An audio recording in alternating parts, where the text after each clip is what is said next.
Hello കൂട്ടുകാരെ, എല്ലാവർക്കും നമസ്കാരം. എല്ലാവർക്കും നാരങ്ങ മിഠായിലേക്ക് സ്വാഗതം. ഇന്ന് ഞാൻ വന്നിട്ടുള്ളത് നമ്മുടെ വീട്ടിലേക്ക് ഇഷ്ടം പോലെ ചക്കക്കുരു ഉള്ള സമയമാണ് ഇപ്പോൾ. അപ്പോൾ ഈ ചക്കക്കുരു നമ്മൾ വീടുകളിൽ കറി വയ്ക്കാനൊക്കെയാണ് ഉപയോഗിക്കുന്നത്. പക്ഷേ ചക്കക്കുരു കൊണ്ട് വേറൊരു ഉപയോഗം കൂടിയുണ്ട്. നമുക്കൊരു ഉഗ്രൻ കോഴിത്തീറ്റ ഉണ്ടാക്കിയെടുക്കാം. അത് പ്രത്യേകിച്ച് നാടൻ കോഴികൾക്ക് കൊടുക്കാൻ പറ്റിയ ഒരു അടിപൊളി കോഴിത്തീറ്റ. വലിയ ചിലവൊന്നുമില്ലാതെ ഒരു നല്ല കോഴിത്തീറ്റ നമുക്കുണ്ടാക്കി കൊടുക്കാം. അത് കോഴിയുടെ ആരോഗ്യത്തിനും അതുപോലെ മുട്ടയുടെ ഗുണത്തിനൊക്കെ നല്ലതാണ് ഈ കോഴിത്തീറ്റ. അപ്പോൾ ഞാൻ എന്താ ഇപ്പോൾ ഇത്രയും ചക്കക്കുരു എടുത്തിട്ടുണ്ട്. ഈ ചക്കക്കുരു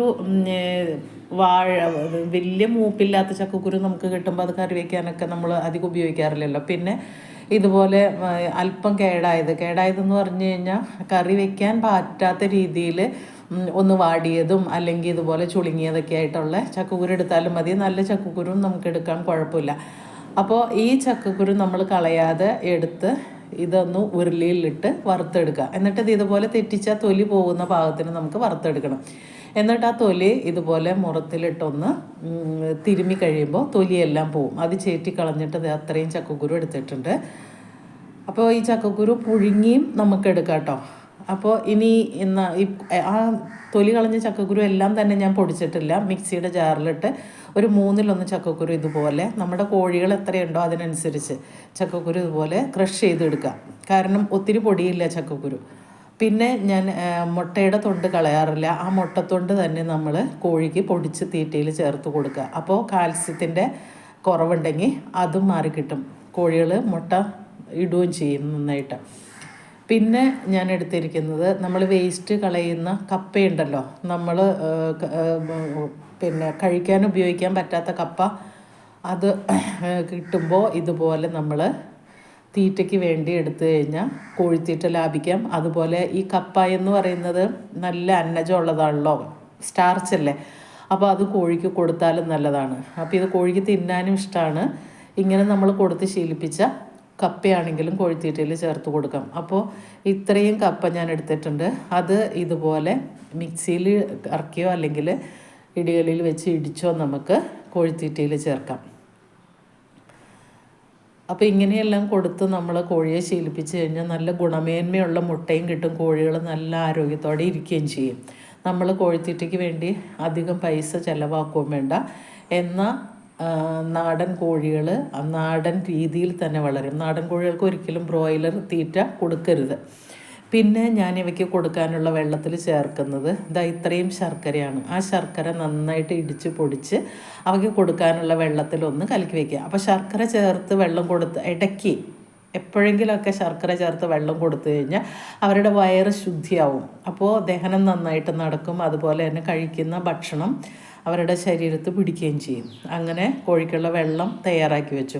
പിന്നെ ഇത് നമ്മുടെ പറമ്പിലൊക്കെ ഉള്ള ഒരു ചെടിയാണ്, ഒരു പാഴ്ചെടിയാണ്, പുല്ല്. അതിൻ്റെ പേരെനിക്ക് കൃത്യമായിട്ട് അറിയില്ല. പക്ഷേ ഇത് കോഴികൾക്ക് ഒത്തിരി ഇഷ്ടമാണ്. നമ്മൾ കപ്പയുടെ ഇല അരിഞ്ഞു കൊടുക്കും. അത് ഞാൻ കഴിഞ്ഞ വീഡിയോയിൽ പറഞ്ഞിരുന്നു. അതുപോലെ തന്നെ നമ്മൾ ഒരേ ഇലയും ഒരേ ഭക്ഷണവും കൊടുക്കരുത്, മാറി മാറി ഭക്ഷണം കൊടുക്കണം.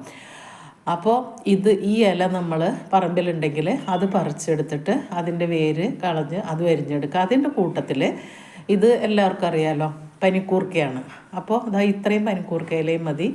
അത് ഈ കോഴികൾക്ക് മനുഷ്യർക്കുള്ള പോലെ തന്നെ വയറിന് അസുഖം ഉണ്ടാവും, അതുപോലെ തന്നെ കുറുകലുണ്ടാവും. ഇതൊക്കെ മാറാൻ ഇതുപോലെയുള്ള ഇലകൾ കൊടുക്കുന്നതും ദഹനം കൂട്ടാൻ ഭക്ഷണത്തോടൊപ്പം തന്നെ ഇലകൾ അരിഞ്ഞു കൊടുക്കുന്നതും വളരെ നല്ലതാണ്. അപ്പോൾ ഇത് ചെറുതായിട്ട് അരിഞ്ഞ് നമ്മൾ അതും വേറൊരു പാത്രത്തിൽ മാറ്റി വയ്ക്കുക. അപ്പോൾ കുടിക്കാനുള്ള വെള്ളമായി, ഇലയായി. ഇനി നമ്മൾ പൊടിച്ച് വെച്ചിരിക്കുന്ന ചക്കക്കുരു കൊണ്ട് എങ്ങനെയാണ് കോഴിത്തീറ്റ മിക്സ് ചെയ്യുന്നതെന്ന് നോക്കാം. അപ്പോൾ ആ ചക്കക്കുരു എല്ലാം ഇതുപോലെ ക്രഷ് ചെയ്തെടുത്താൽ മതി കേട്ടോ. കാരണം ചക്കക്കുരുവിൽ എണ്ണമയം ഉള്ളതുകൊണ്ട് പൊടിഞ്ഞ് കിട്ടില്ല. അതിൻ്റെ കൂട്ടത്തിൽ നമ്മൾ ഒരു വാളൻ അരി ഇട്ട് കൊടുക്കുക. അപ്പോൾ അരി ചേർത്ത് കൊടുത്തു. പിന്നെ നമ്മൾ ആ ഇടിച്ച് വെച്ചിരിക്കുന്ന കപ്പ അതും ചേർത്തു. അതിൻ്റെ കൂടെ നമ്മൾ പൊടിച്ച് വെച്ച മറ്റേ മുട്ടയുടെ തൊണ്ടും ഇത്രയും ചേർത്ത് നന്നായിട്ട് ഇളക്കി യോജിപ്പിക്കുക. അപ്പോൾ നമ്മൾ ഒരേ തീറ്റ തന്നെ കൊടുക്കാതെ കോഴികൾക്ക് മാറി മാറി തീറ്റ കൊടുക്കുക. അപ്പോൾ ഞാൻ കഴിഞ്ഞ വീഡിയോയിൽ കോഴിക്ക് ഗോതമ്പ് തവിട് അതുപോലെ തന്നെ തേങ്ങാപ്പിണ്ണാക്ക് ഇതെല്ലാം ചേർത്ത് തീറ്റ കൊടുക്കുന്നത് കാണിച്ചിരുന്നു. അത് കാണാത്തവർക്ക് ആ വീഡിയോ കാണാവുന്നതാണ്. ഇപ്പോൾ പിന്നെ നമ്മളിപ്പോൾ കൊടുക്കുന്നത് ചക്കക്കുരു കൊണ്ടുള്ള തീറ്റയാണ്. അപ്പോൾ ഇങ്ങനെയുള്ള തീറ്റയൊക്കെ കൊടുക്കുമ്പോൾ നമ്മുടെ കോഴി നാടൻ രീതിയിൽ തന്നെ വളരും, നല്ല ഗുണമേന്മയുള്ള മുട്ടയും കിട്ടും, പിന്നെ തീറ്റയുടെ ചിലവും കുറവാണ്. അപ്പോൾ ഇതുപോലെ എല്ലാവർക്കും ചെയ്യാവുന്നതാണ്, കാരണം വലിയ ചിലവൊന്നുമില്ല. അപ്പോൾ നമ്മൾ കോഴിത്തീറ്റ പാത്രത്തിൽ നിറച്ചു, പിന്നെ നമ്മൾ അരിഞ്ഞു വെച്ച ആ പുല്ല് അതും ഒരു പാത്രത്തിൽ എടുക്കുകയാണ്. പിന്നെ നല്ല വൃത്തിയാക്കിയ വെള്ളപ്പാത്രം, അതിലേക്ക് നമ്മൾ ശർക്കര കലക്കിയ വെള്ളവും ഒഴിച്ചു കൊടുത്തു. ഈ ശർക്കര വെള്ളം ഒന്നും എല്ലാ ദിവസവും കൊടുക്കണ്ട, മാസത്തിലൊരിക്കയോ അല്ലെങ്കിൽ 2 പ്രാവശ്യമോ കൊടുത്താൽ മതി. അപ്പോൾ നമ്മൾ ഇതുപോലെ വെള്ളവും തീറ്റയും എല്ലാം ശ്രദ്ധിച്ചു കഴിഞ്ഞാൽ കോഴികൾക്കാണെങ്കിലും പ്രത്യേകിച്ച് അസുഖങ്ങളൊന്നും വരില്ല, അവർ നല്ല ആരോഗ്യത്തോടെ വളരും. ഒരുപാട് പൈസ ചിലവാക്കി നമ്മൾ തീറ്റയും വാങ്ങിച്ചു കൊടുക്കണ്ട.